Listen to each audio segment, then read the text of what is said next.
Here we have a Seeburg 3W1 wall box, and we're going to get it ready for restoration. So, first thing we need to do is to locate a key. If you don't have a key, you can look very carefully on the lock itself. You'll see an S followed by a 3-digit code, and they go from 001 up to 999. So you got 1,000 different possibilities. Okay, so now we're going to insert the key, turn it a quarter turn, and we're going to remove the cover.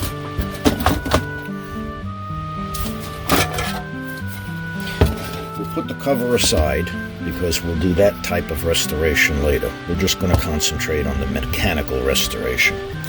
So the first thing we'll need to do is to pop out our pages and slug rejector. There are several different styles, but they're all basically the same. Slug rejector is attached to the head, as you can see.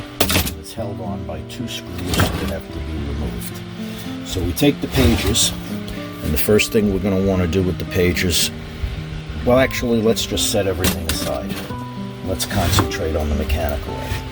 Now, to remove the buttons, it's very, very important.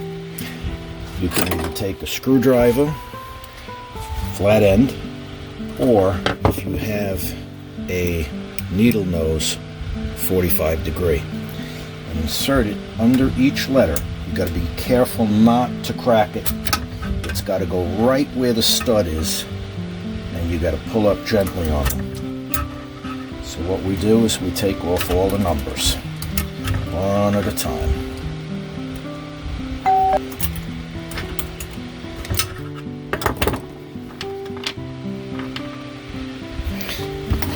As you can see, you have to be very, very careful to get it right in the middle, otherwise you will crack it.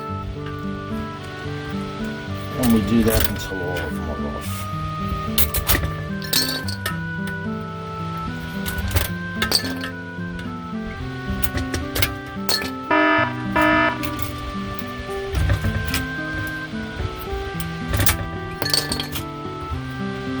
And I actually have a jar here that I'm putting them in, because what we're going to do is soak the buttons in a combination of OxyClean and degreaser.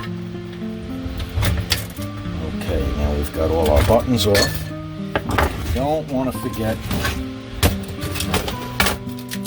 this button as well should be soaked. So what we'll do is we'll now remove 2 screws holding in the slug rejector.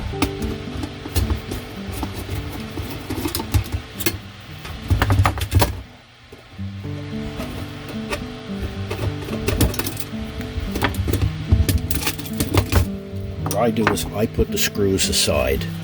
I have everything labeled with individual bins, and then what we'll do is when we need to reassemble, we have everything ready. If you're not doing multiple restorations at one time, which probably most people don't, I would put the screws right back in so that at the end of the day you don't have just a pile of screws laying around. You'll have everything ready to assemble right where you need it. Now the next thing we need to do is to remove the slug rejector button, and that's held in by 3 screws, one of which also holds back the top backing plate where the glass slides in.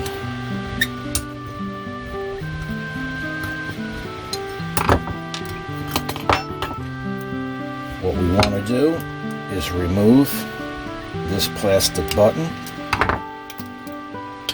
put it in our pile, and now we're ready to take our buttons, put in our solution, and let it soak overnight. Once again, we have our 3 pieces and our 2 pieces and 3 screws rather.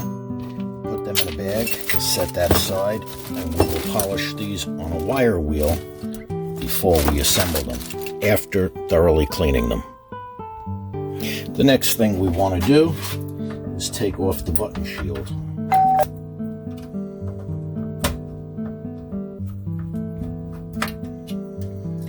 comes off with 4 screws.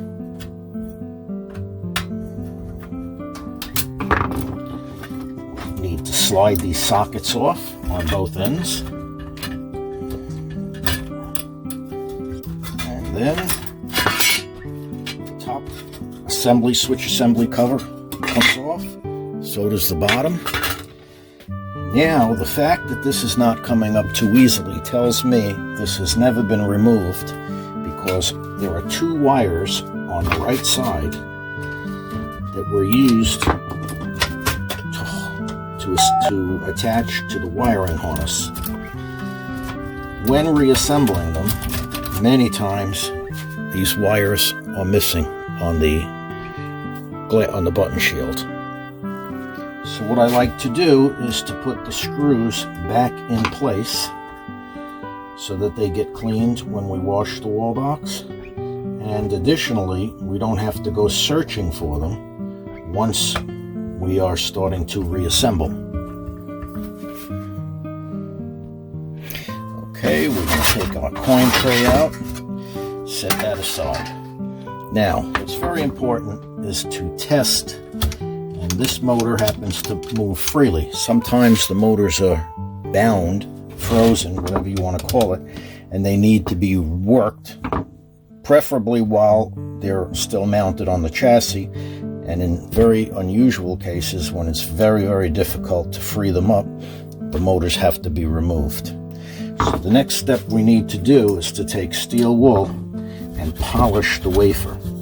We don't have to worry about the steel wool getting caught inside the wall boxes, because we're going to thoroughly wash this.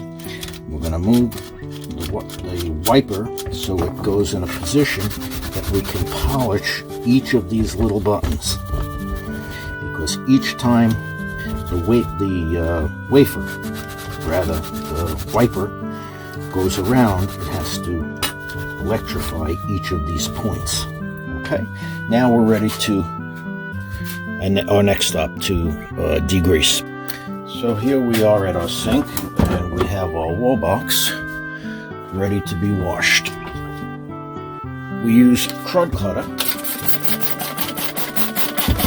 And as you can see, we spray it on.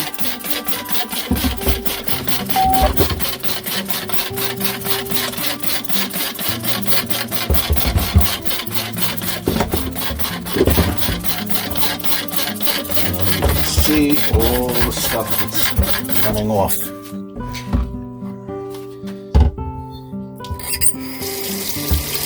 We want to get hot water.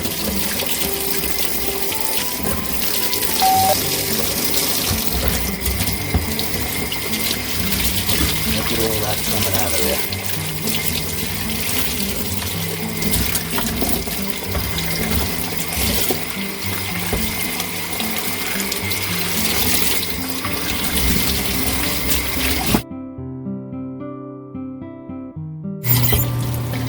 This process has to be done several times until the water runs clear. Sometimes it's helpful to have a toothbrush. Get in there, get over the surfaces, those wires back.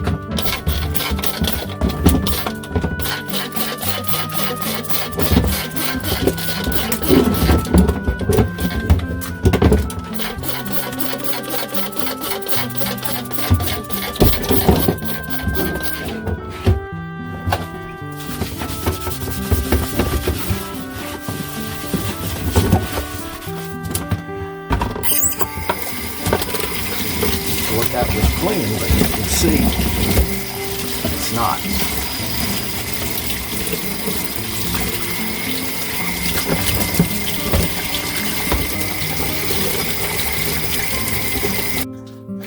Okay, we've washed it 4 times already.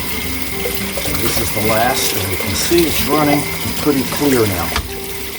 So we want to get the water as hot as we can stand. Then we want to use PJ1 Super Cleaner, which has 2 purposes. Displaces the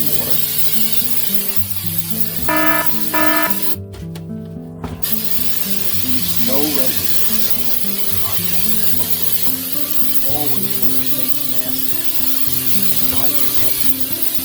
when doing this.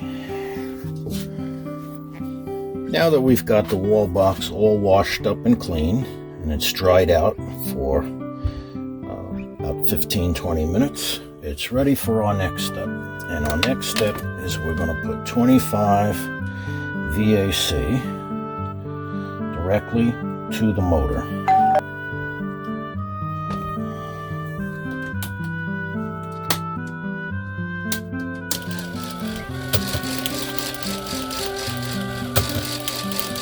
And as you can see, the motor is a good motor, but it needs to be smoothed out.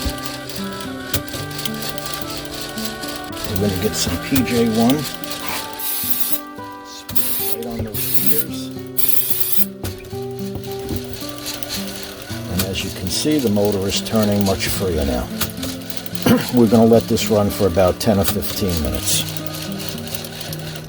If you're doing more than one and you're doing multiple wall boxes at a time, you can hook them up and let them all run as long as they're run in parallel.